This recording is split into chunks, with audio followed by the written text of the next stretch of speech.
분리에 대해서 세대적 진리를 분리해 놨습니다. 성경은 뭐 7,000년, 8,000년 뭐 이런 식으로 좀 되어져 있는 부분이 있는데요. 1, 2, 3, 4, 5, 6, 7, 8까지 좀 나눠졌습니다. 이 부분이 우리 이 땅에 지금 어떤 인간 세계의 역사라고 보시면 될 거예요. 근데 왼쪽과 오른쪽 끝에 영어로 이터너티라고 되어져 있는데 영원을 말하는 것입니다. 하나님은 영원하신 분인데 그 가운데 인간의 세계에서 이 시간에 제약이 있는 것을 보게 되어지죠.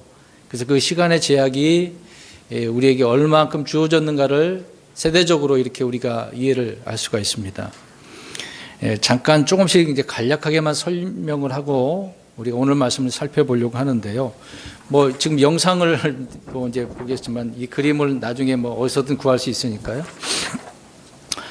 1번을 한번 보십시오. 이때는 하나님께서 이제 뭐 천지 만물을 만드셨는데 하늘과 땅을 만드셨는데 이 지구 속에 물론 사탄이 더럽혀졌기 때문에 더럽혀 나서 새롭게 하시지 않습니까?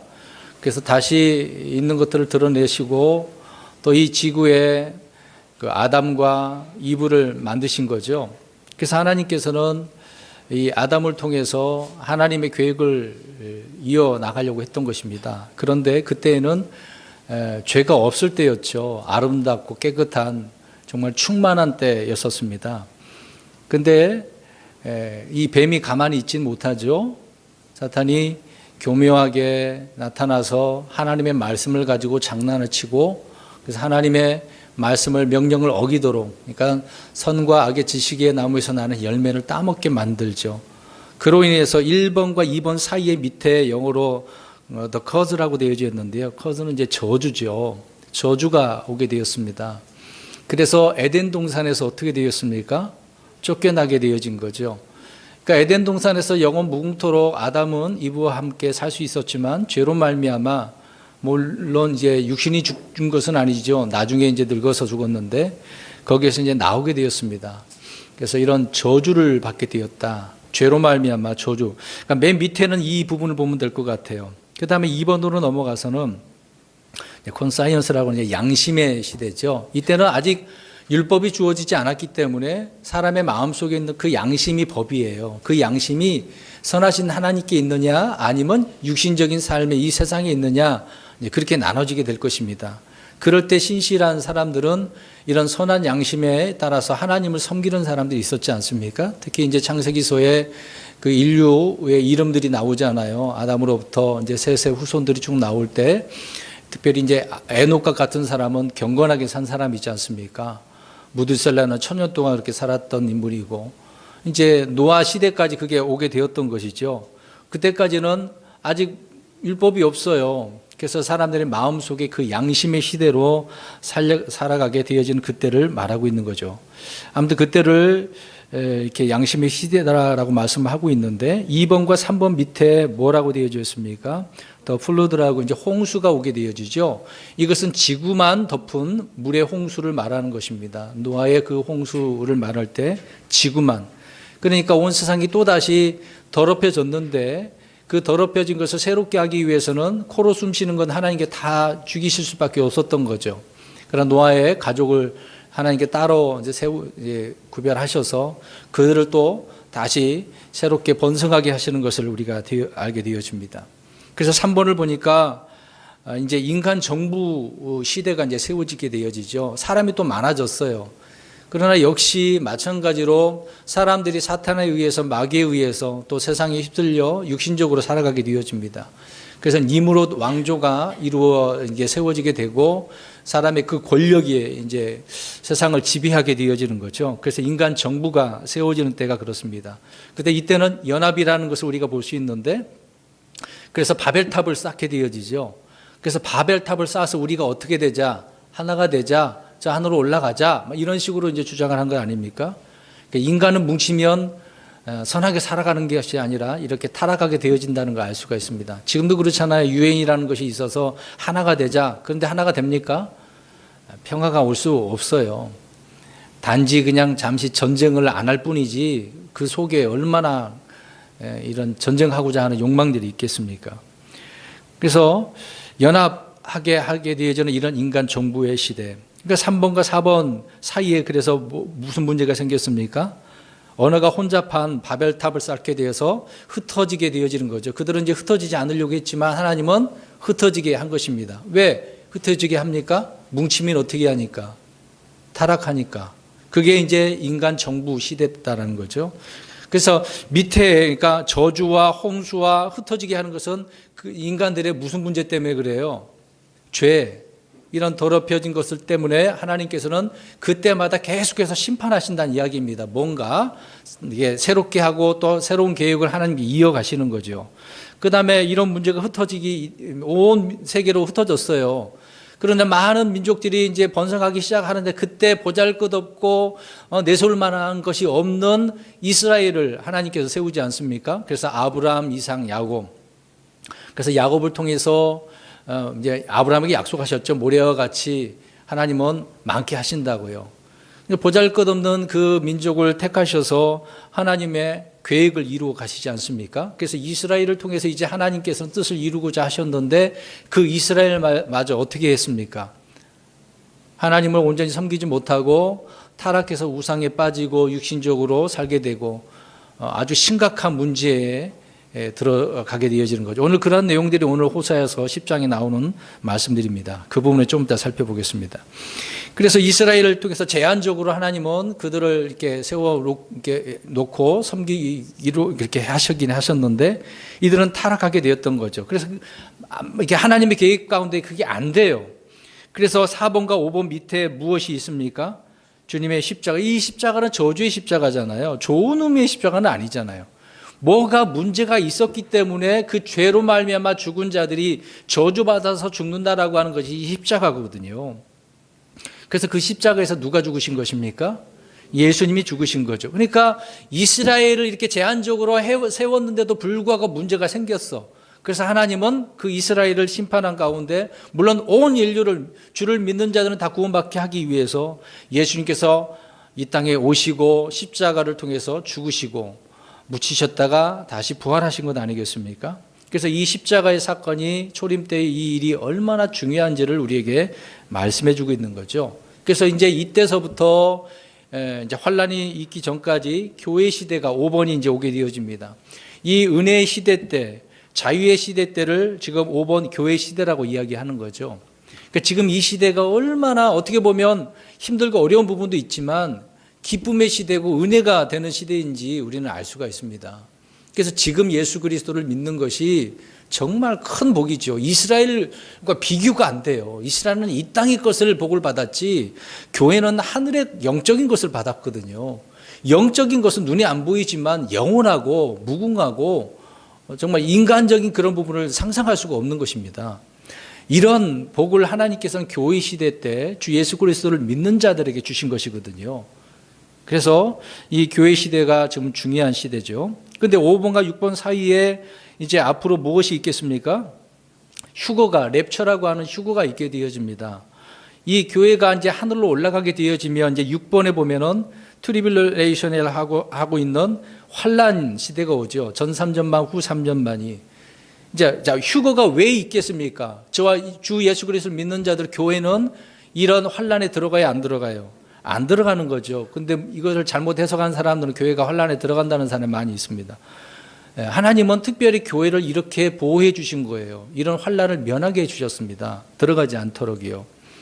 그러면 남아있는 이 땅에 있는 이스라엘 백성뿐만 아니라 온 세계 민족들이 있는데 그 나라들이 있는데 그들은 이 환란 가운데 들어가서 고통받고 죽게 되어집니다. 많은 사람들이 죽게 되어져요.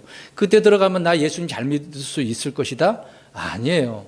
지금 이 은혜의 시대 때도 믿지 못했는데 그때 가서 잘 믿는다? 보장할 수가 없습니다. 물론 믿는 자들 성경에 있다라고 하긴 하는데 그때는 정말 힘들고 어려운 때예요. 그때는 믿어야 되고 행하기까지 해야 됩니다. 죽으면 안 돼요. 도망 다녀야 돼요. 그러나 지금 그런 제한적인 것은 없지 않습니까? 그래서 7년 끝부분에 이제 6번 끝부분이 되겠죠. 주님은 이 땅에 심판하러 재림하신다. 세컨 커밍이라고 두 번째 오시는 거죠. 이 땅에 왜 오십니까? 심판하러 오시는 거죠. 그래서 심판이 끝나고 나면 이때도 이제 무슨 문제가 있었기 때문에 심판하는 거잖아요. 그래서 그 다음에 7번 밀레니엄 레인이라고 하는 밀레니엄 통치 시대가 천년 왕국 시대가 오는 거죠. 그때 주님께서 그 왕좌에 앉으셔서 온 세상을 다스리게 되어집니다. 그때가 이제 완벽한 천년 왕국의 시대죠. 물론 그때까지는 천년 동안 사탄이 결박되어져 있었기 때문에 사람들의 마음속에는 꿍꿍한 이런 나쁜 마음이 있을 수도 있지만 겉으로 드러나면 직결 심판을 받지 않습니까? 천년 왕국 때는요. 그래서 잠잠하고 있다가 사탄이 풀리고 난 이후에 반역을 일으킵니다. 그래서 많은 사람들이 곶감하고는 몰려오지만 주님께서는 한순간에 그들을 다 어디로 집어넣어요? 불에서 던져 넣죠. 그래서 죽은 자들은 다 이제 큰 흰 왕자 심판이라고 하는 곳에서 부활해가지고 거기서 심판을 받고 불호수에 던져지는 일이 있게 되어집니다. 그 다음에 이제 8이라고 하는 숫자, 8은 항상 새로운 때를 말하는 거죠. 뭐 휴대폰에도 8 막 선전할 때 새로운 시작 그러잖아요. 그 의미가 분명히 있는 거예요. 성경적인 의미입니다. 이때는 새 하늘과 새 땅의 때, 이제 새롭게 된 때를 말하는 거죠. 이때가 이제 들어가서 우리는 영원토록 주와 함께 살아가는 때를 말하는 겁니다. 그러나 우리 교회는 영원 무궁토록 변화된 몸으로 살아가는 거죠. 그러나 육신적으로 들어가는 사람은 육신적으로 계속 생명나무를 따먹어야 되는, 열매를 먹어야 되는 부분도 있습니다. 저와 여러분들은 생명나무에서 나는 열매를 따먹지 않아도 우리는 이미 영생이 주어졌고 앞으로 영생하도록 되어져 있기 때문에 우리는 열매를 따먹을 필요는 없는 거죠. 제가 왜 이렇게 설명을 간단하게 이렇게 드렸겠습니까? 이 세대가 이렇게 분리되어져 있어요. 그러나 아까도 말씀드린 것처럼 맨 밑에 라인을 보면 분명한 어떤 문제가 있으면 그 다음에 뭐가 있다라는 것입니까? 심판이 있다라고 하는 것입니다. 자, 이제 오늘 본문을 보십시오. 제가 왜 이런 말씀을 이렇게 드렸는지, 저와 여러분은 2018년도 한 해를 살았습니다. 물론 과거 17년도 있었고 그 전에도 있었겠죠. 우리는 한 해를 시작을 할 때 얼마나 다짐을 하고 각오를 하고 열심히 살아보겠다고 그렇게 스스로가 다짐하고 이렇게 나아갔습니까? 그러나 그게 제대로 되지는 않았어요. 물론 내가 그렇게 해보겠다 하니까 그렇겠죠. 그러나 주님과 함께 걸었던 그런 사람들은 힘들고 어려운 그런 과정이 있었어도 그 모든 일들이 주님께서 인도하셨고 우리를 더 좋은 삶을 살게 해주셨다라고 고백을 하겠죠. 저와 여러분이 오늘 이 시간 그런 고백을 하신다라고 한다면 올 한 해를 정말 잘 사신 거예요. 하나님께서 기뻐하시는 삶을 사신 거란 말입니다. 근데 여전히 돌아보면 아닌 것 같아. 아닌 것 같아. 내가 좀 잘못했어. 뭔가 자꾸 찔리는 게 있지 않습니까? 그럴 때는 지금 이 자리에 앉아 있는 것도 가시밭 방석에 앉아 있는 것처럼 아직 의자에 앉아 있는 것이 막 굉장히 좀 찔려요. 이렇게 말씀드리는 이유는 우리가 한 해를 어떻게 살았느냐. 근데 문제는 이렇게 살았다가 잘못 살았으면 뭐가 있다? 심판이 있다. 그걸 강조하고 싶은 거거든요. 물론 저와 여러분 우리 그리스도인들은 그리스도의 심판석에서 죄에 대한 심판은 아니고 우리가 예수 그리스도를 믿고 난 이후에 어떻게 살았느냐, 우리의 행위에 따른 그런 심판이긴 하겠죠. 그러니까 한 해 동안에도 우리가 잘못 살았다고 한다면 그 부분에 대해서 그리스도의 심판석에서 저와 여러분은 심판을 받게 될 것입니다. 그것에 따라서 보상의 여부가, 상급의 여부가 달라지겠죠. 어떤 사람은 겨우 구원만 받은 사람이 있을 것이고 어떤 사람은 상을 받는 사람이 있을 것이고 또 주님께서 주시고자 하는 5가지 관 중에 뭐 한 개라도 쓰신 분이 있고 여러 개 쓰신 분도 수도 있을 것이고요. 많은 사람들의 이런 구별이 주님 앞에서 있게 되어질 것입니다. 그러면 우리가 지금 이 시점에서 2019년이라고 하는 내년이 새해가 다가오고 있습니다. 내년은 어떤 새해일 것 같아요? 막연히 잘 될 거야. 나는 예수 믿는 사람이니까 뭐 하나님께서 인도하시겠지. 그런 생각도 있을 겁니다. 내년 가봤자 뭐 지금 경기도 어려운데 뭐 알 것 같아. 뭐 그 삶이 그 삶일 것 같아. 그렇게 생각하는 사람이 있을 거예요. 근데 우리는 그런 삶을 뛰어넘어야 돼요. 그래서 지난 한 달 동안 오늘까지 포함된 겁니다. 항상 저는 한 해의 마지막 12월 달은 돌아보게 하는 말씀을 전한다고 하지 않았습니까? 오늘 마지막 말씀이 되는 건데요. 오늘 이 마지막 이 말씀이 이 문제를 해결하고 그 다음 것을 받아들일 때 어떻게 우리가 세워지게 되는 것인지 말씀을 살펴보려고 합니다. 자, 오늘은 오세아서 10장 말씀인데요. 10장을 이해하기 전에 7장, 8장, 9장을 살펴보려고 합니다. 간단하게만 말씀을 드릴게요. 어렵게 말씀을 드리려고 하지는 않습니다. 호세아 7장 그냥 눈으로만 보시고 들으시면 좋을 것 같습니다. 이스라엘의 죄악이 쭉 나열되어져 있습니다. 이놈들 이렇게 살았구나. 아유, 나쁜 놈들이네. 읽으면서 그렇게 생각할 수 있을 거예요. 근데 그 북이스라엘 이야기할 때는 에브라임을 이야기하죠. 북이스라엘 이야기하면 주로 에브라임 이야기를 합니다. 그 북이스라엘 에브라임의 선함이 급격히 사라져 갔는데요. 호세아서 6장 4절을 보세요. 7장을 말씀드리려고 하는데 6장 4절을 보면은요. 이렇게 되어 있습니다. 오 에브라임아 내가 내게 어떻게 하랴. 오 유다야 내가 내게 어떻게 하랴. 너의 소남은 아침 구름 같고 사라지는 새벽 이슬 같나니. 아침 구름이 사라지고 새벽 이슬이 말라버리는 것과 같다. 그 얘기를 하고 있는 거죠. 그냥 아침 구름, 새벽 이슬 그러면 뭔가 신선하잖아요. 아침 이슬 노래도 그런 게 있는데 아침이 이렇게 있을 때 그 이슬 맺힌 것, 과거에는 그 이슬을 먹었다고 생각을 해보세요. 얼마나 좋겠습니까? 지금 이런 이슬 먹었다가는 오염돼 가지고 힘들죠. 자, 여기서 무슨 의미로 이런 말씀을 하고 있는 걸까요? 그러니까 에브라임이 아침 구름같이 새벽 이슬과 같이 이렇게 보여졌었는데 나중에 보니 그게 아니었다는 거죠. 이것을 생각해 보면 믿는 사람들 어떤 누구나 마찬가지로 믿음이 약해질 수 있어요. 한 해 동안 우리가 그렇게 될 수도 있었지 않겠습니까? 또 우리에게 주신 이 말씀을 마귀에게 빼앗길 수도 있어요. 양심은 더럽혀지고 화인 맞을 수도 있고 주님의 사랑은 식어질 수도 있습니다. 한 해 동안 그럴 수도 있단 말이에요. 에브라임 사람들처럼, 북이스라엘 사람들처럼요. 근데 문제는 요한복음 8장 31절에 가서 보면은요, 꾸준히 말씀에 거해야 돼요. 계속해서 그 말씀에 거하면 괜찮은데 그것이 안 되었기 때문에 북이스라엘은 망했죠. 물론 남쪽도 마찬가지입니다. 더 늦게 망하긴 했지만. 그러니까 누구나 육신적이 되고 배교자가 될 수 있다는 거죠. 말씀에 꾸준히 거하지 않으면 그렇게 된다는 겁니다.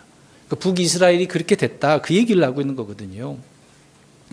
에브라임의 선함이 아침 구름 같고 사라지는 새벽 이슬 같았듯이 그 젊은 한때를 한번 생각해 보세요. 우리 청년들 오늘 이렇게 찬송도 잘 불렀지만 지금 얼마나 막 힘이 솟아 넘치겠습니까? 불타는 그런 믿음, 그런 삶 있죠. 그 불타는 신앙 열정이 쭉 나이 들어서도 이어지면 얼마나 좋습니까? 지금 여기 이제 나이 드신 분들도 계시는데요. 어떻습니까? 그 열정 지금 옛날하고 지금하고 어때요?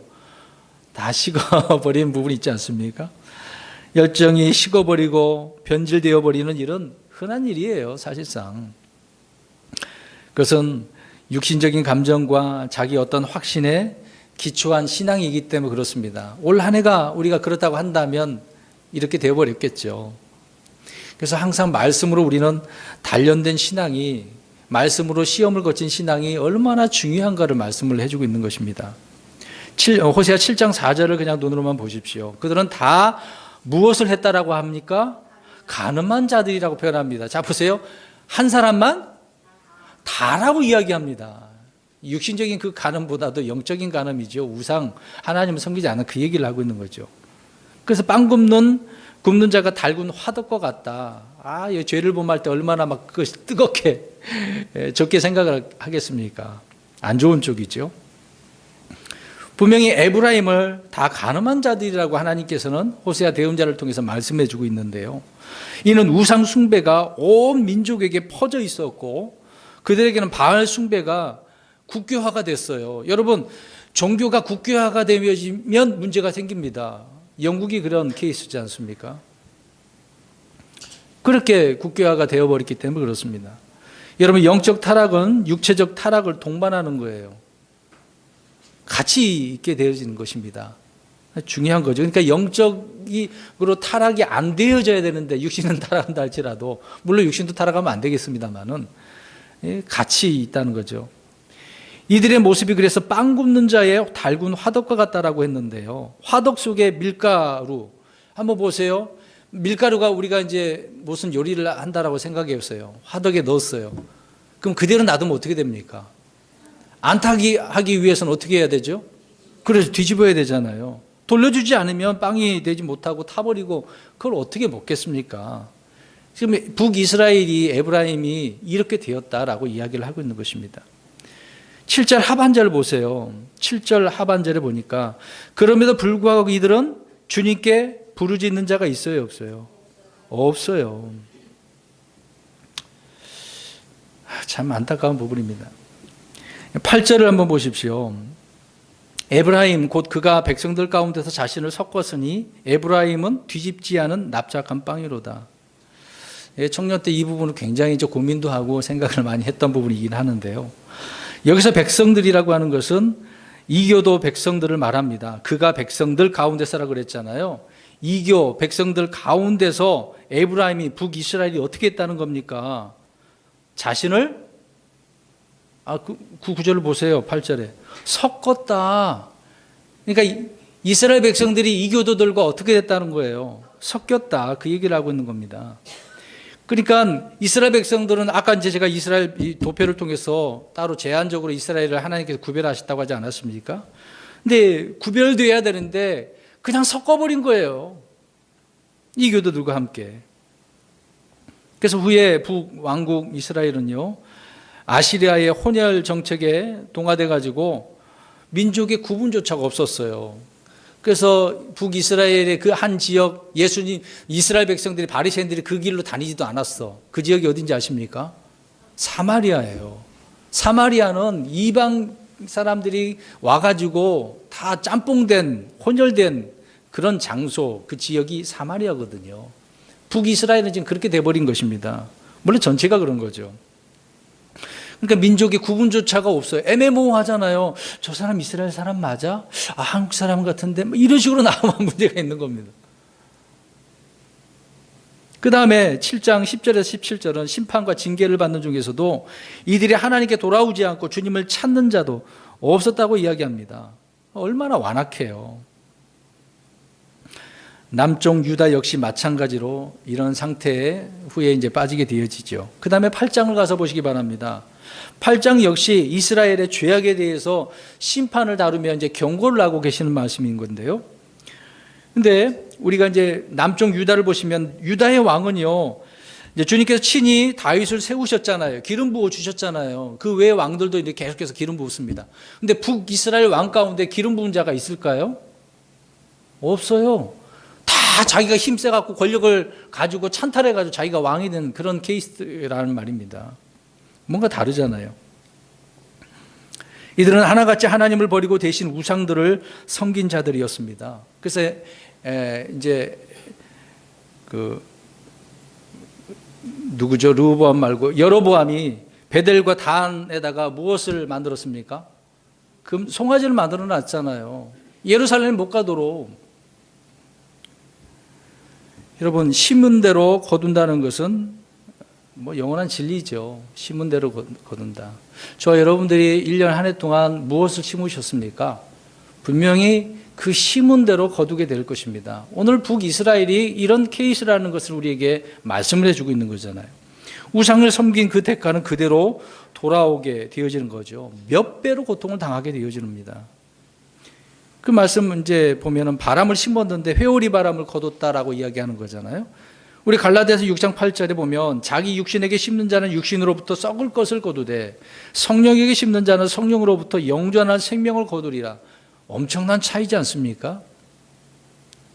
죄의 삭은 사망이라는 것을 분명하게 말씀해 주고 있습니다. 호세아 8장 12절을 가서 보십시오. 내가 그를 위하여 내 율법의 위대한 것들을 기록하였으나 그들은 그것들을 낯선 것으로 여겼도다. 중요한 포인트를 여기서 말씀해 주고 있습니다. 여러분, 이스라엘을 이스라엘 되게 하고 위대하게 할 수 있는 것이 무엇이라고 생각합니까? 율법이에요. 하나님은 그들에게 그래서 이 모세를 통해서 율법을 주신 거거든요. 너희들은 위대한 백성이야. 특별한 백성이야. 하나님이 주신 율법에서 비롯된다는 것을 알 수 있습니다. 유다힘도 하나님이 주신 율법의 책에서 나오겠죠. 율법이 없는 이스라엘은 껍데기에 불과하다는 겁니다. 근데 그들은 지금 어떻게 했습니까? 하나님이 그렇게 율법을 기록해서 주셨는데 낯선 것으로 이게 뭐예요? 뭐 이런 것도 있었어요? 난 관심이 없는데요? 이런 식으로 북이스라엘이 여겼다는 거죠. 우리 성도들의 힘은 역시 어디에서 나올까요? 말씀이죠. 기록된 성경 말씀입니다. 유명한 사람이 만드는 어떤 격언집, 명언집 아니에요. 그건 진리가 아니에요. 하나님의 말씀이 진리죠. 하나님이 주신 거룩한 말씀이 저와 여러분을 세상에서 하나님의 사람이 되게 하고 분리해 주는 거 아니겠습니까? 그런데 오늘 이스라엘 사람들은 성경을 낯선 것으로 여기고 있다는 거죠. 이러한 자들이 죄를 이길 수 있겠습니까? 세상을 이길 수 있겠습니까? 그럼 보세요. 당시 이스라엘이 멸망한 것은 아시리아가 너무 강해서 멸망당했을까요? 무슨 말인지 이해가 안 되십니까? 이스라엘이 망한 이유가, 그럼 우리나라 보겠습니다. 우리나라 과거에 막 오랑캐가 쳐들어왔어. 오랑캐가 강해서 우리 지금 역사적으로 그렇게 표현할 수 있겠죠. 이스라엘은 그 문제가 아닙니다. 이스라엘은 다른 나라가 너무 강해갖고 이스라엘은 연약해서 그렇게 해서 멸망한 게 아니에요. 오늘 금방 8장 12절 읽었잖아요. 무엇 때문입니까? 그렇죠. 율법 문제입니다. 그들이 율법을 버렸기 때문에 그래요. 하나님을 버린 거잖아요. 북이스라엘은 율법을 버리고 죄로 인해 아시리아의 노예가 되고 말았던 것입니다. 그들은 버리지 않았으면 이방 나라가 쳐들어올 수가 없어요. 하나님은 철저히 지켜주시니까. 그들을 심판하기 위해서 이방 민족들을 사용한 것뿐이에요. 하나의 도구로, 심판의 도구로 사용하시는 거죠. 그 다음에 9장 넘어가겠습니다. 9장에서 주님은 이제 그들을 약속의 땅에서, 그래서 3절 말씀해 보니까 어떻게 해버리십니까? 흩어버리시죠. 가나안 땅 그 약속을 해놔서 그곳에서 주님을 섬겨야 되는데 너희들이 이 땅 더럽혔어. 그래서 몇 년 동안 하나님을 새롭게 하시려고 그 땅을 내버려 두게 하십니까? 70년이죠. 그래서 바벨론 포로 70년 기간이 바로 그 땅을 새롭게 깨끗하게 하는 그때죠. 범죄하면 이 땅에서 뽑아버리시겠다고 분명히 주님께서 말씀하신 그대로죠. 구약의 역사는 거룩한 땅을 중심으로 이루어졌는데 그들이 거해야 될 그 땅이 아닙니까? 그런데 스스로가 더럽혔으니 하나님은 내쫓을 수밖에 없는 것입니다. 하나님 그들에게 주신 거룩한 땅에서 쫓아내심으로써 이들의 삶은 이제 죽음보다 비천하게 되고 말았습니다. 죽고 싶어도 못 죽을 정도로 그렇게 된 것이죠. 그들은 주의 땅에 거하지 못하고 집에 오지도 못하고 아시리에 잡혀 가서 거기에서 죽게 되어집니다. 그래서 예전에 한번 우리 성도님들에게 노래를 한번 제가 그 시편에 있는 말씀이죠. 보니엠이 불렀던 흔히 사람들이 장난하고 다들 이불 개고 밥 먹어 그 노래 있는데 그 원래 그 내가 발음을 보면 그게 아니거든요. 바벨론으로 포로로 잡혀간 그 역사를 그 보니엠이 그 성경에 있는 그 시편 내용을 그대로 설명해 주고 있는 거거든요. 그래서 그들은 거기서 노래 부르고 싶어도 하나님을 섬기고 싶어도 못하는 거예요. 그곳에서 성전도 없는데 어떻게 합니까? 그 땅에서 죽은 사람 북이스라엘이 그렇게 돼버린 거죠. 여러분 멸망을 앞둔 그때에 어떻습니까? 지금 호세아서를 우리가 살펴보고 있는데요. 하나님의 대언자들 있죠. 호세아나 아모스 대언자 같은 대언자들은요. 오히려 이스라엘 백성들에게 어리석은 놈, 어이구 미친 놈 이런 취급을 받았습니다. 그 당시에요. 그들은 백성들에게 배척을 받고 미움을 받았습니다. 근데 보세요. 징벌의 날이 이르고 보응의 날들이 이를 때 하나님의 정도는 어떻게 하고 있습니까? 지금요? 박해를 받고 있어요. 에브라임은 다산 숭배를 했어요. 신도 많고 그 신이 어떤 풍요를 준다라고 하는 그런 의미가 되겠죠. 그런 이교도들의 종교를 그대로 받아들였습니다. 이들의 특징이 음행과 혼음이라고 말씀합니다. 9절 보십시오. 어떤 사건을 언급합니까? 기부화. 기부화 그러면 어느 때가 어느 성경책이 딱 떠올라요. 이거 왜 생각이 안 들면 대답을 못 하십니까? 사사기서를 보시면 알 수 있잖아요. 기브와 시대 때 어떤 일이 벌어졌는가. 사사기 19장에 나오잖아요. 거기에는 흉악범들이 지을 수 있는 모든 죄란 거기에 다 있어요. 그 시대에 막 이 문화가 일반화돼 성적인 타락이 있었던 거죠. 뒤에서 한 번 더 말씀드리겠습니다. 그런데 이런 일이 지금 시간이 흘렀는데도 여전히 북이스라엘 에브라임에 어떻게 하고 있습니까? 이 일들이요? 행해지고 있다는 거예요. 그것을 사랑하는 사람들이 있어요. 잘못된 건데 좋아하는 거네요. 그래서 그들을 하나님께서는 17절에 어떻게 하신다고 합니까? 내버리셨다. 그래서 아시리아의 포로로 잡혀가는 겁니다. 자, 이렇게 북이스라엘이 이런 자들이었다고 말씀합니다. 자, 그러면 이제 10장을 본격적으로 우리가 좀 살펴보려고 합니다. 10장은요, 주님께서 이렇게 죄를 지적하시고 그에 대한 심판과 문제점을 말씀하시면서 이제 10장에 대해서 야, 그러면 이것에 다시금은 부응할 수 없겠느냐? 있다. 그거를 설명합니다. 어떻게 하면 이것을 다시 부응하고 너희들이 새롭게 될 수 있는가? 그 말씀을 말씀하는 것이 10장이에요. 저는 오늘 2018년 이거를 마지막 결산을 하면서 내년에 어떻게 하면 우리가 더 나은 삶을 살고 풍요롭고 부흥의 역사를 이룰까? 오늘 이 10장을 통해서 말씀을 드리려고 하는 것입니다. 그럼 1절을 보십시오. 자, 이스라엘을 어떻게 표현하고 있습니까? 무슨 나무로? 포도나무인데 그 포도나무는 텅 비었다. 그러니까 열매가 있다는 겁니까? 없다는 겁니까? 그 얘기를 하고 있는 거거든요. 그 포도나무니까 속이 비었다. 그렇게 생각하면 안 돼. 열매가 없다는 그 얘기죠. 이스라엘은 하나님께서 친히 심으신 포도나무 있는데 왜 텅 빈 나무가 되었을까? 근데 문제는 열매를 맺긴 맺었는데 누구를 위하여 열매를 맺었다고 이야기합니다. 희한해요. 보세요. 너무 열매가 없는 나무 같은데 열매는 있네요. 근데 그 열매가 주를 위한 열매가 아니고 누구를 위한 열매? 자기를 위한. 내 열매라는 거예요. 주님의 열매가 아니고. 이스라엘 백성들이 하나님 앞에 이렇게 아름다운 먹기 좋은 잘 익은 열매였으면 얼마나 좋습니까? 하나님 앞에 그렇게 있지 않음을 설명하고 있는 거죠. 여러분, 포도나무는 나무를 심은 누구를 위해 열매를 맺어야 될까요? 주인. 저와 여러분도 마찬가지 아니겠습니까? 근데 이스라엘은 그렇지 않았네요. 성경이 분명히 자기를 위해 열매를 맺은 나무라고 말씀을 하고 있는데 열매를 맺지 못하는 나무도 이제 신약에 가서 보니까 그런 나무들을 찍어서 어떻게 합니까? 그렇죠. 뭐 놔둬봤자 자리만 차지하는 거잖아요. 자기를 위하여 열매 맺는 나무 또한 아무런 쓸모 없는 나무라고 지금 1절 말씀을 통해서 언급을 하고 있는 것입니다. 저와 여러분의 열매는 어떻습니까? 누구를 위한 열매였나요? 한 해 동안? 뜨끔하지 않습니까? 이런 말을 들을 때 주님은 참 포도나무시고 저와 여러분은 가지라고 요한복음에 말씀을 하고 있습니다. 이 가지도 거기에서 이제 가지에서 열매가 나야 되겠죠. 열매를 많이 맺기 위해서는 우리는 주님 안에 있기만 하면 돼요. 저와 여러분, 우리 그리스도인들은요. 이스라엘 백성도 마찬가지입니다. 율법 안에 있으면 돼요. 하나님 안에 있으면 되는 거예요. 그러나 이스라엘은 주님 안에 거하는 것을 거부했다. 그 얘기를 하고 있는 것입니다.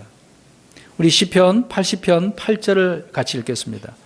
지금 호세아 10장을 접어두시고 시편 80편 8절을 보십시오. 읽습니다. 시작. 주께서 포도나무 한 그루를 이집트에서 가져다가 이교도를 쫓아내시고 그것을 심으셨나이다. 가나안 땅에 심었어요. 이스라엘 백성들을. 근데 하나님께 친히 심은 포도나무인데요. 이 포도나무가 이상한 일이 벌어졌어요. 이 포도나무가 좋은 포도나무 열매가 아니에요. 이사야 5장 2절에서 4절 가서 보면은 끝부분에 4절 끝부분을 보십시오. 이사야 5장 4절 보세요. 하나님께서는 포도원이 포도 내기를 바랬는데 어떤 포도가 나왔다고 이야기합니까?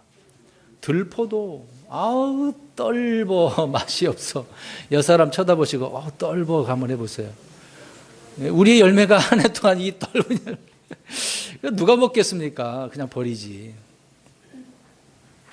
주님께서 포도원에 온갖 정성을 이렇게 기울이셨는데도 불구하고 들포도가 나왔다. 그러니까 씨의 문제겠습니까? 밭의 문제겠습니까? 밭의 문제죠. 밭이 문제예요. 저 여러분도 마찬가지입니다. 하나님이 가꾼 포도원에서 들포도가 나온 것은 성령을 받은 성도가 육신의 삶을 살아가는 것과 마찬가지거든요. 우리는 성령으로 살아야 되는 거 아니겠습니까? 여러분 생각해 보세요. 저와 여러분이 우리 자녀들 여기 있지만 정말 정성을 다해서 먹이고 입히고 교육시키고 했어요. 근데 자녀가 자기 부모의 그 기대대로 살아야 되는데 어긋나게 살았어. 그 부모는 어떻게 했습니까? 우리 여기 부모 되신 분들 한번 보세요. 자기 자녀들 보시고 잘 커가고 있는지 아니면 기대에 어긋나고 있는지 마음이 어떨까요? 부모의 마음이 아픈 것뿐만 아니라 어우 이놈 시키 안 때리고 싶고 몽둥이를 때려주고 싶고 얼마나 그래요.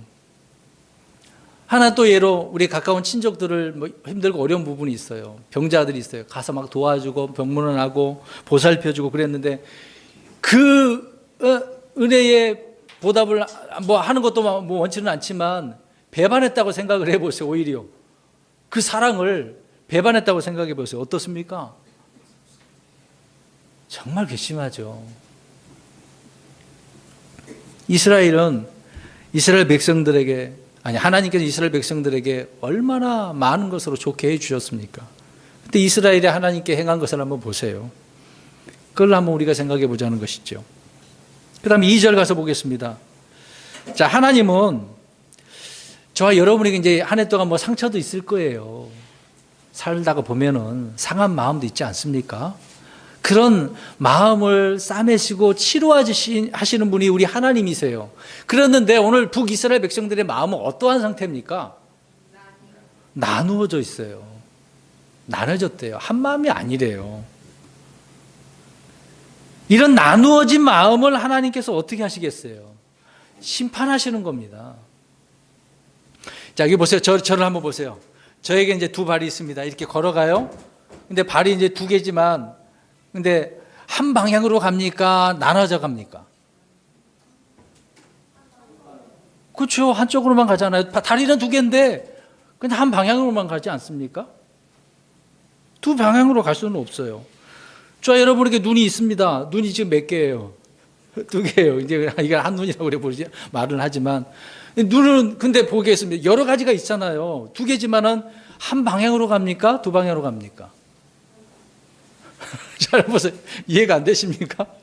보는 것은 많아요. 눈이 두 개인데 한쪽으로만 가는 거잖아요. 갈라질 수는 없지 않습니까? 두 방향을 볼 수가 없어요. 한 방향만 보는 거지. 여러분, 타락의 원인과 결과는 모두 어디에 있다는 이야기예요? 마음 내 속에 있는 문제죠.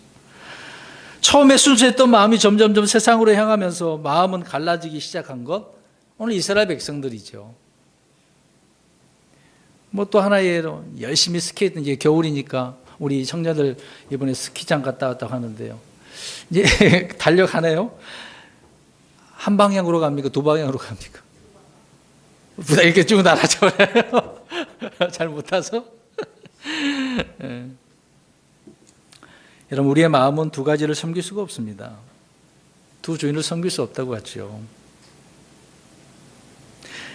예, 마음이 갈라지면 하나님 앞에 잘못한 자로 드러나는 것이고, 두 마음을 품으면 안정이 없대요. 늘 불안하고 요동하고 흔들리고 한 해 동안 이랬다고 한다면 이거 힘든 일입니다. 비참한 거죠. 주님은 이스라엘의 죄악의 원인을 정확하게 말씀해 주고 있습니다. 그들의 마음이 어떻게 됐어요? 나누어졌다는 문제입니다. 이건 악한 마음이죠. 우리 하나님은 두 마음을 품은 자를 싫어하십니다. 그런 자들의 기도 응답 있을 수도 없겠죠. 3절 가서 보세요. 오늘 10장 3절. 이스라엘의 타락한 가장 큰 원인이 무엇인지를 설명하고 있네요. 자, 중요한 부분입니다. 주를 어떻게 하지 못했어요? 두려워하지 않았어요. 두려워하지 않으니까 겁낼 것이 있겠습니까? 없겠습니까? 없죠. 하나님도 안 두려운데 뭐가 겁날 것이 필요해요? 무법천지죠. 자기가 살고 싶은 대로 사는 것 아니겠습니까?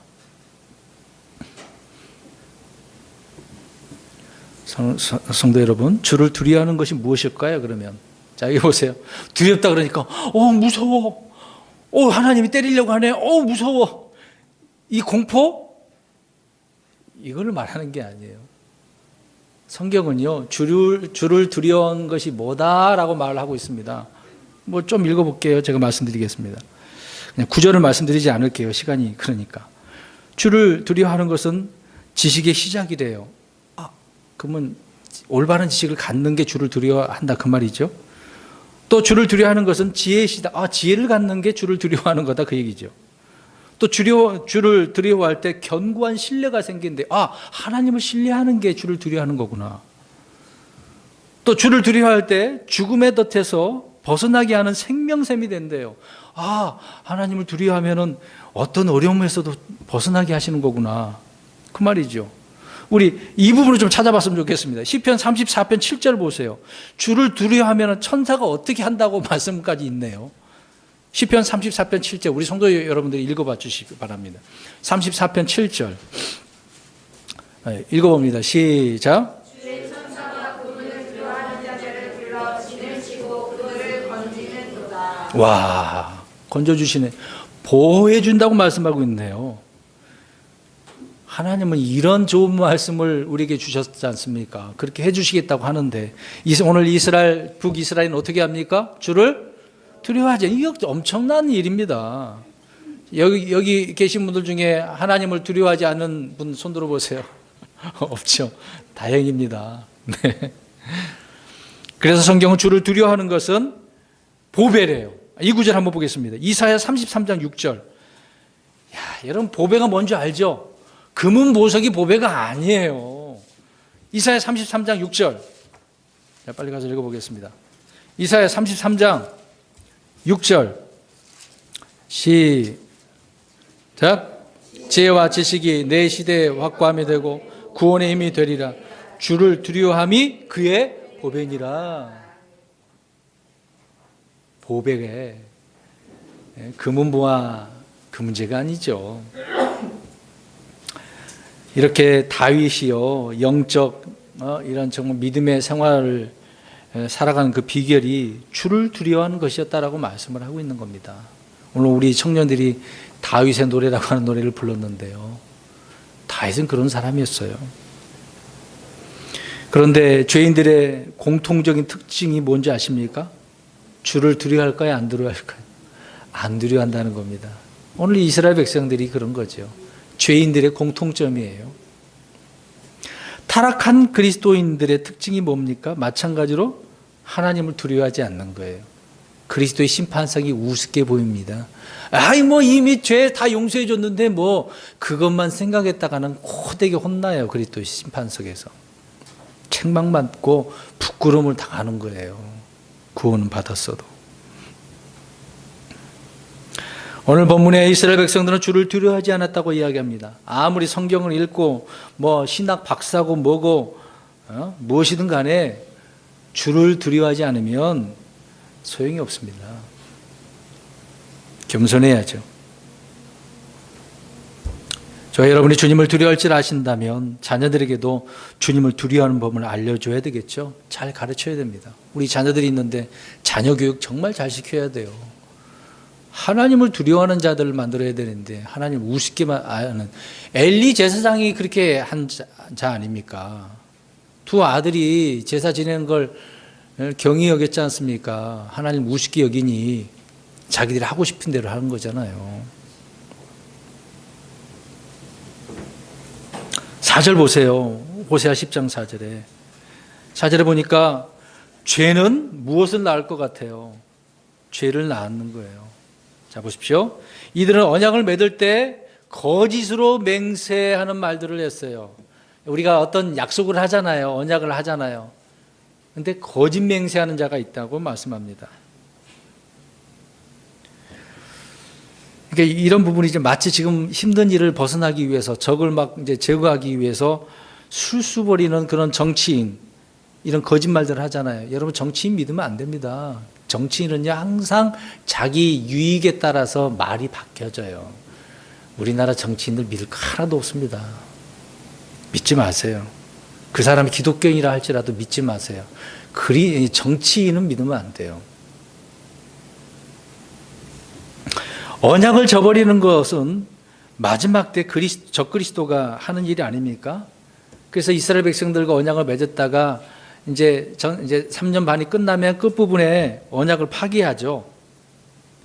적그리스도가 하는 일이에요. 사탄이, 마귀가 하는 일이라는 겁니다. 하나님께서는 이런 이스라엘 죄악에 대해서 심판을 선포하고 계시는 거죠.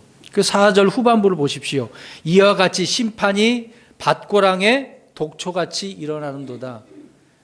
여러분, 밭고랑의 독초 막 발로 밟았어. 어때요? 그래도 자라나요. 뽑아도 나 어떻게 희한하지 않습니까? 심지도 않았는데 막 자라나.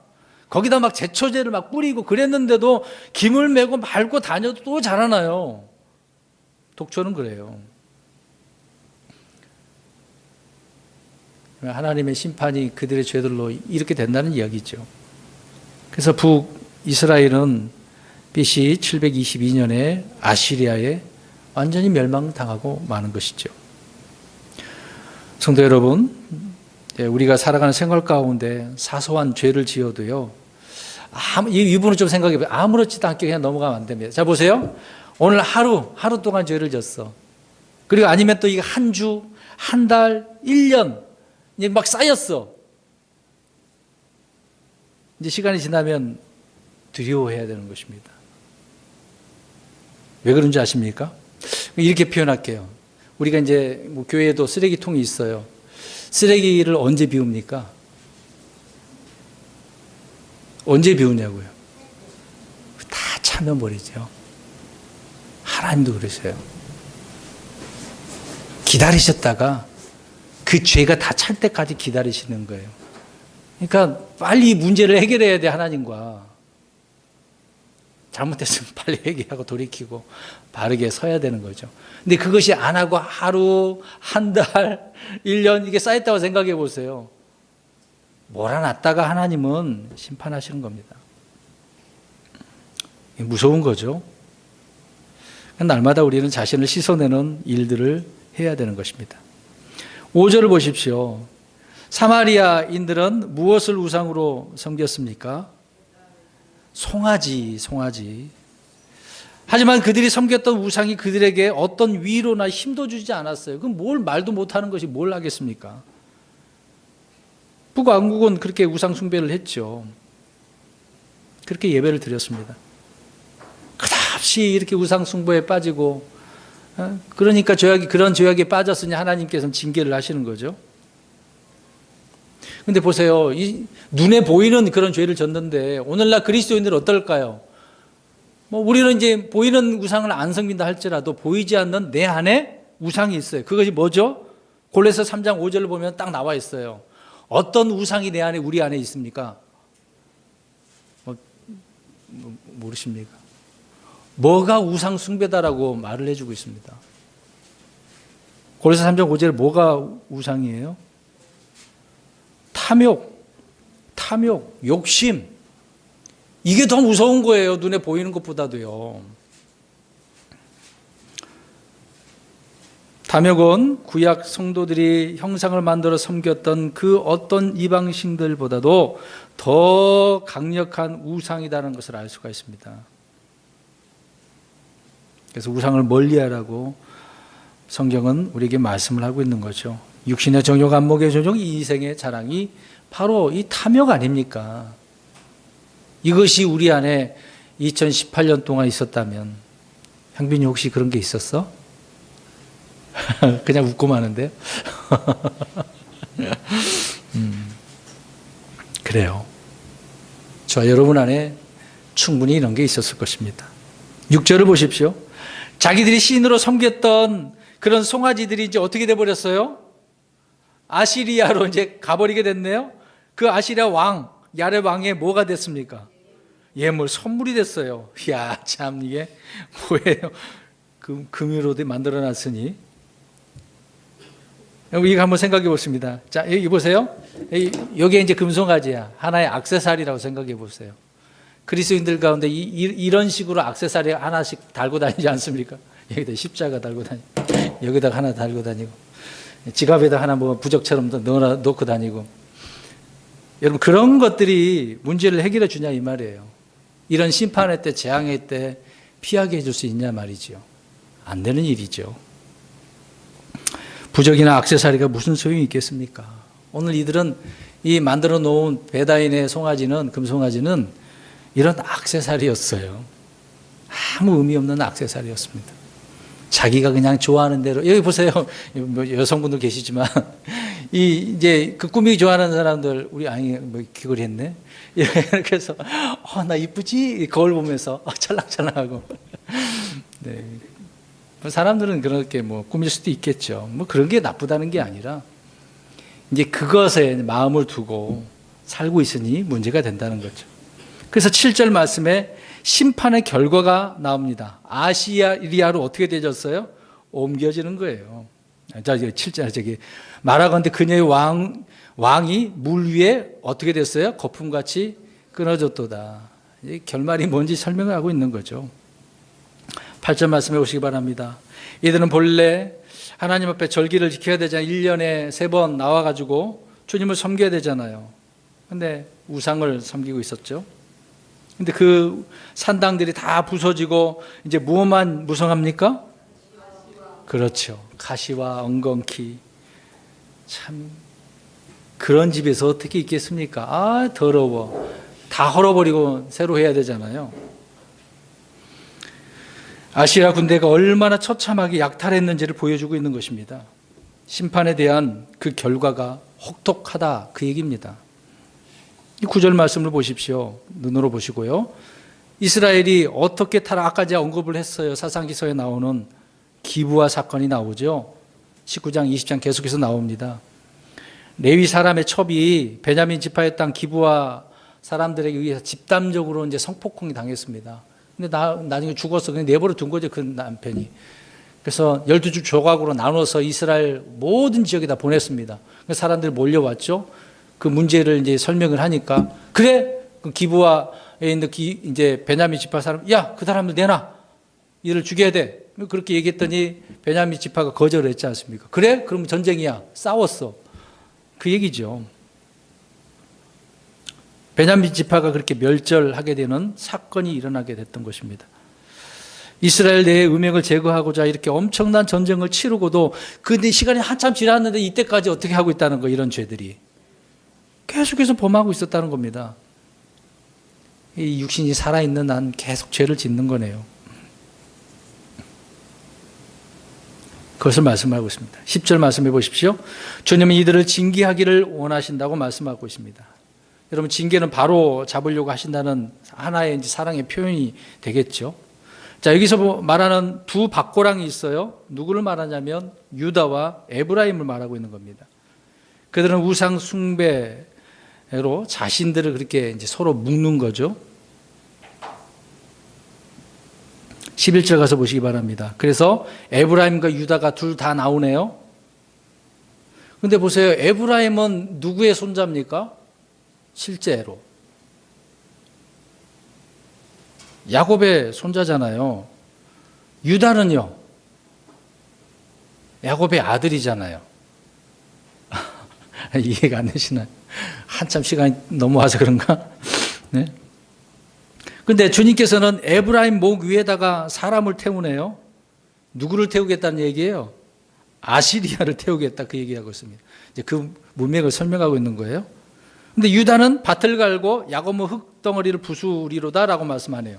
그러니까 북이스라엘은 완전히 망한 거야. 근데 남쪽 유다는 그래도 희망이 있네. 하나님께서 어떻게 하겠다는 거예요? 갈아엎겠다는 그 얘기를 하고 있는 거죠. 근데 이제 중요한 부분이 있는데, 여러분, 딱딱한 밭을 가는 것은 쉬운 일이에요, 아니에요? 요새는 기계로 하지만 옛날에는 얼마나 힘들겠습니까? 농기구, 뭐 사비, 곡괭이가 없으면 더 힘들겠죠.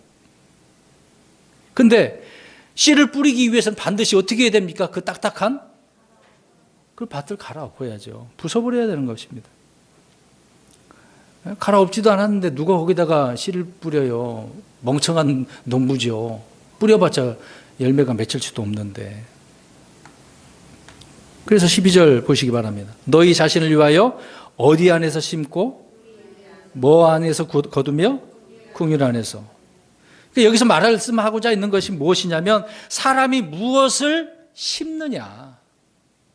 그게 중요한 겁니다. 무엇을 심으셨습니까? 말씀드린 것처럼 무엇이든지 심는 대로 거둔다는 것이죠. 의를 심는다면 의의 열매가 있겠죠. 그래서 너희의 묵은 땅을 어떻게 하라고 합니까? 부숴야죠. 이건 누가 해야 될 일이에요? 하나님이 하시는 것보다 스스로가 하셔야죠. 저와 여러분이 해야 될 일입니다. 안 하니까 하나님께서 발로 밟으시는 거겠죠. 징계를 하시는 것입니다. 우리는 마음밭을 갈아 엎어야 되는 겁니다. 제가 왜 이야기를 할까요? 내년 2019년을 받으시려면 올바르게 살려면 우리 마음밭이 탁탁한 묵은 이 밭이 갈아 엎어져야 된다고 말씀을 하고 있는 겁니다. 그래야만이 씨를 뿌려서 열매를 맺을 수 있기 때문에. 여러분 생각해 보세요. 그 땅이 딱딱하다면 소용없는 거 아니겠습니까? 그래서 마가복음, 마태복음의 씨 뿌리는 비유를 통해서 주님께서는 말씀해 주죠. 어떤 밭이 많은 열매를 맺습니까?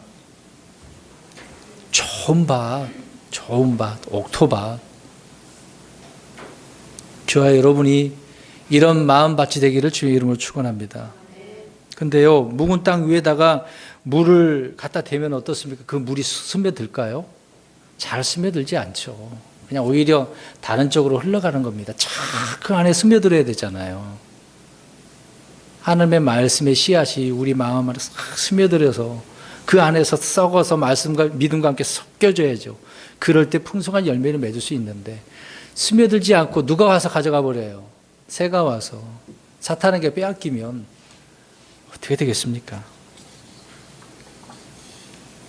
그럼에도 타락과 죄로 인해서 책망과 징계를 받는 이스라엘을 향하여 주님께서는 그래도 회복을 말씀을 하고 계십니다. 여러분 묵은 땅을 갈아엎었었는데 근데 비가 와 보십시오. 갈아엎었어. 근데 이제 비가 왔어. 그럼 그 땅은 어떨까요? 정말 좋은 땅, 좋은 밭이 되는 거죠. 거기다가 이제 의의 씨를 뿌리면 열매가 풍성해지는 것 아니겠습니까? 내 마음을 갈아엎지 않고 그 위에 아무리 씨를 뿌리고 비가 와도 온전한 수확을 기대할 수가 없는 겁니다. 저는 내년에 정말 많은 열매를 맺으시라고 준비된 밭이 되어서 풍성한 열매를 맺으시라고 이 말씀을 지금 드리고 있는 거예요.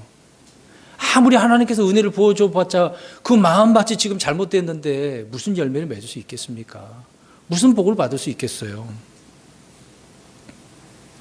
저와 여러분의 마음 상태가 어떠한가를 생각해 보자는 것입니다. 그럼 언제 갈아엎어야 될까요? 이런 한번 좀 들어보시기 바랍니다. 하나님의 복에 대해서 감사하는 마음이 없어. 그럼 어떻게 해야 돼요? 갈아엎어야 된다고요. 감사해야 되는데 하나님에 대한 사랑이 없어. 그럼 어떻게 해야 돼요? 갈아엎어야죠. 누가 갈아엎어야 돼요? 네, 스스로 가셔야죠. 하나님보다는 쾌락과 재물과 명예에 관심이 있어. 그럴 때는 어떻게 해야 됩니까? 갈아엎어야 돼요. 여러 가지 예가 이렇게 있습니다. 아무튼 이렇게 묵은 땅, 묵은 밭을 갈아엎어야 된다 말씀하고 있습니다. 저 여러분 지금이 이 묵은 땅을 갈아야 할 시점이 아닌지를 돌아봐야 되는 겁니다. 오늘 마지막 예배라 그랬잖아요. 이것만 해결하면 내년은 문제가 없습니다. 13절 보세요. 사악함을 어떻게 하래요? 경작해야 돼요. 이런 잘못된 것을 경작하자는 겁니다. 사악한 자의 쟁길이죠. 잠언 21장 4절에 거만한 눈빛과 교만한 마음과 사악한 자의 쟁기질은 죄니라 그랬어요. 죄. 그러니까 악인들은 무엇을 해도 악하네요. 불법을 거두고 거짓의 열매를 먹었던 에브라임은 얼마 지나지 않아서 처절하게 완전히 멸망하게 되었던 것입니다. 사랑하는 성도 여러분, 이스라엘의 역사를 통해서 그들이 흥하고 망하는 것을 보면 그들이 무엇을 의지하였느냐에 따라서 분명히 알 수가 있는 것입니다. 성도 여러분, 성경은요, 그들의 경제 상황이 어렵고 국제 정세가 정치적으로 불안하고 군사력이 약해서 그런 원인을 말하지 않았습니다. 그런 내용이 하나도 없어요. 하나님과의 관계 문제죠.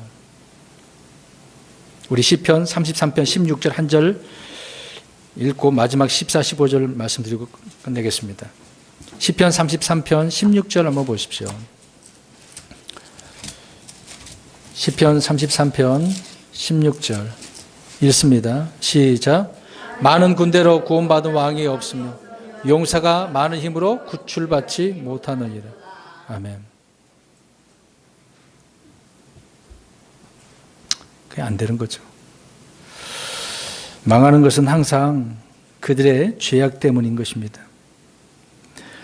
오늘 10장 14, 15절 마지막 부분인데요. 거기를 보면 이스라엘은 자기들의 타락에서 마음을 돌이켜 영적인 그 부흥을 할 수 있는 기회를 얻었지만은 결국 멸망당하고 만다고 말씀하고 있습니다.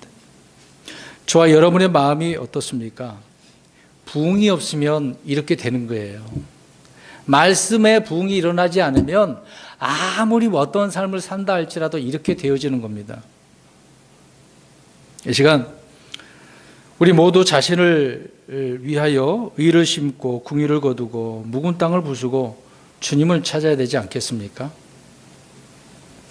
주님께서 우리를 만나고자 하시는데 지금은 진정으로 저와 여러분은 부흥에 목말라 하고 부흥을 주시기를 간절히 구해야 되지 않겠습니까? 저는 우리 교회 숫자 부흥 이야기하는 게 아닙니다. 믿는 개개인의 정말 말씀의 부흥 이야기하고 있는 거예요.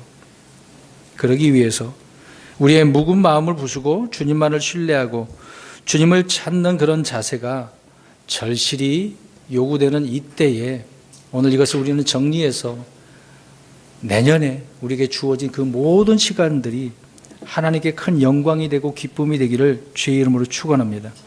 그래서 항상 마지막이라는 이런 생각을 하고 우리가 바르게 살아가야 될 줄로 믿습니다.